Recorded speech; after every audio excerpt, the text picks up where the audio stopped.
She thought I was too scared to ever fight back. She was wrong. This is the story of how one secret Snapchat account, one group chat, and 5 years of friendship turned into the moment my best friend's entire double life collapsed in front of everyone she'd been lying to, including me.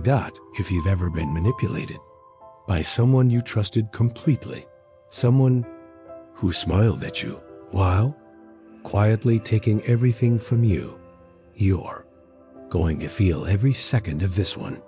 Hit that like button, subscribe if you're new, and settle in, because this story doesn't just end in revenge. It ends in justice. For 5 years, she was the person I told everything to. Not a friend of convenience. The friend.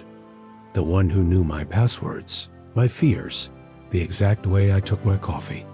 And the person I trusted with the most vulnerable part of my life. My relationship with my boyfriend. We'll call her Mia. Not her real name. But you'll understand by the end why I'm not using it. I was 15.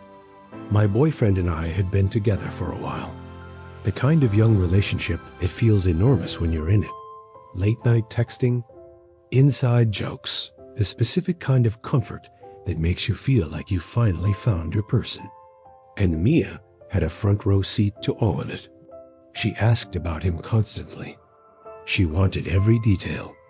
Looking back, I know now that wasn't friendship. That was surveillance. One afternoon, she sat me down with an expression I'd never seen on her before. Serious, urgent, almost rehearsed. She told me she'd seen it happening for weeks. My boyfriend, she said, was slowly turning straight. That he'd been trying to get close to her behind my back. That she hadn't wanted to say anything because she knew how much it would hurt me. I felt my stomach drop the way it does right before you're about to cry. Except the tears didn't come yet. Just this hollow, ringing silence in my ears. She was my best friend. Why would she lie about something like this? So I did what she told me to do. I picked up my phone with hands that weren't quite steady, opened the chat with my boyfriend, and typed out a breakup text that felt like it was being pulled out of me rather than written by me. Then, before he could even respond, before he could ask a single question, I blocked him. Completely. Instantly. No explanation, no closure. Just gone. On her advice, I remember sitting there afterward feeling numb. Not relieved. Not vindicated. Just empty, staring at a blocked contact that used to be the person I trusted most. A few days later, Mia brought it up again, casually, like we were discussing something trivial. And that's when she said the words that changed everything. She admitted she'd made it up. There was no secret attraction, no behind-the-back scheme. She'd lead. And when I asked her, voice shaking, disbelieving, why she'd do that to me, she shrugged it off like I was the one being dramatic. She told me to calm down. She said it wasn't a big deal, that it wasn't girl code anyway, since I was gay. I sat with that sentence for a long time. Not girl code. As if my relationship, my heartbreak, the person I loved and lost because of her lie, didn't count the same as everyone else's. As if betraying me was somehow lower stakes because of who I am. That's the moment something shifted in me. I want to be honest with you. I am not a naturally confrontational person. I'm the type who replays arguments in my head for days rather than has them out loud. But something about hearing her dismiss my pain so casually, so smugly, lit something in me that had never been lit before. I didn't yell. I didn't cry in front of her. I just went quiet, the kind of quiet that, if you knew me, you'd know meant I was done being pushed around. Because here's the thing about Maya that I'd always known, but never really looked at directly. She was never just seeing one person.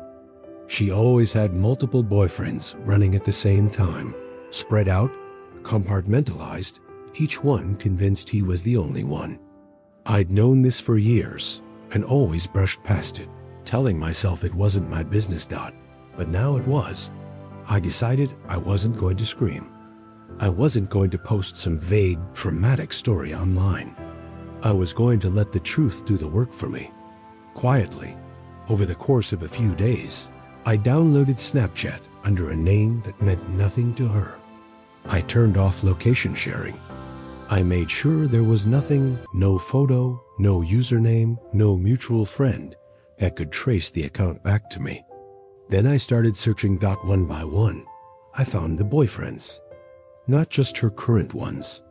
I went back through the last 2 years, piecing together a list from old posts, old tags, things she thought had been long forgotten. I sent requests. I waited. It felt strange, watching the acceptances trickle in. Each new name added to my list was a person who had no idea they were one of several.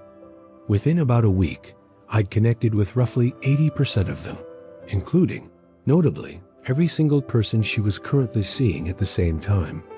The execution, I created a group chat. My hands were steady this time. I laid it out plainly, without exaggeration, because the truth didn't need exaggeration.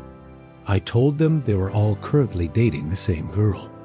And then I told them what she'd done to me, how she'd manipulated me into ending my own relationship, and then mocked my pain as if it meant nothing. The messages started coming in fast. Confusion first, then disbelief. Then, one by one, the pieces clicking into place for each of them as they realized the small inconsistencies. They'd noticed the unanswered texts. The vague excuses finally made sense. Once everyone agreed they wanted answers, I did one final thing. I added Mia to the chat. I didn't stay to watch. I left the group the moment she saw the messages, the moment her name appeared next to a conversation full of people she'd been juggling for years. I wanted her to sit in that alone, the way I'd sat alone with a blocked number and a broken heart.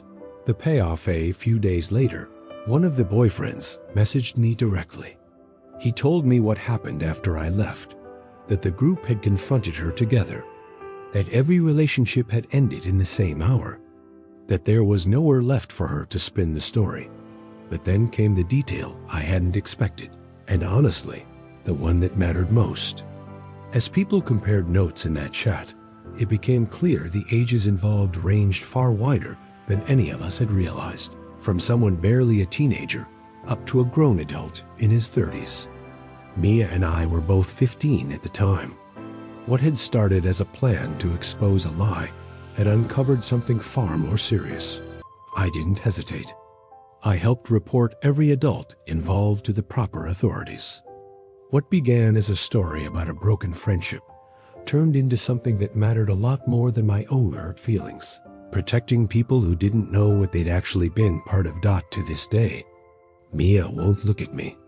We haven't spoken since. And honestly, I'm glad. I didn't set out to destroy her life. I set out to stop being someone's punchline. But sometimes, when you finally stop staying quiet, the truth ends up doing far more justice than you ever intended. I used to think standing up for myself meant yelling, making a scene, forcing a confrontation. Now I know it can look like patience, like quietly gathering the truth and letting it speak for itself. If this story hit you the way it hit me writing it, smash that like button and let us know in the comments. Have you ever had a friend who wasn't really a friend at all? Subscribe for more real stories of betrayal, resolve, and the moments people finally stopped staying silent. See you in the next one.